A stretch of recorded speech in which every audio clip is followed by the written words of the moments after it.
Evil and hate exist in our world. You see it in politics, in war, and in everyday life with how people treat each other online and in real life. But here's the truth. Hate can never win. Not just practically, but philosophically. And if you give me 5 minutes, I'll explain why hate, by its very nature, will always lose to truth and to love. Now, let's begin with love. Love is not merely an emotion. It is not simply kindness or affection. Love is something far deeper. It is the ground for being itself, and love transcends morality. It stands beyond good and evil in the Nietzschean sense, because it is the very thing that gives life meaning. God is love, and to exist in love is to align yourself with what is eternal. Hate, on the other hand, is not equal to love. It is not the opposite of love, no matter how much we are told it is. Hate exists only in the boundaries of morality and in conflict. It is reactive and it needs something to latch onto and destroy. It is dependent, and without love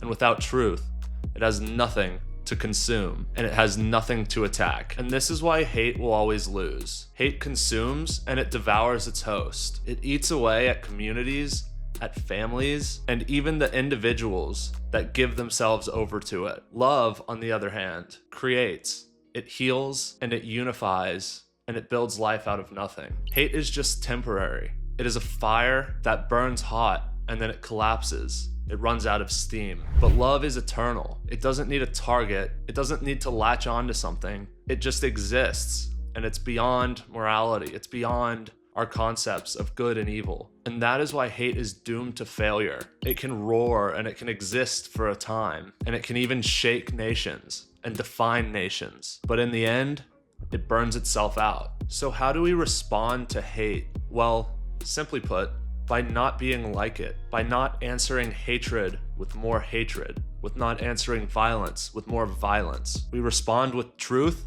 and with love. There is a scene in The Hobbit where Gandalf speaks to Galadriel, and he says, "I don't know. Saruman believes that it is only great power that can hold evil in check. But that is not what I have found. I have found it is the small things, everyday deeds of ordinary folk that keeps the darkness at bay." That is love in its essence. That is love in action. Not armies, not revenge, not hatred, but the small acts of good and truth and compassion that ordinary people choose each day. That is what defeats hate.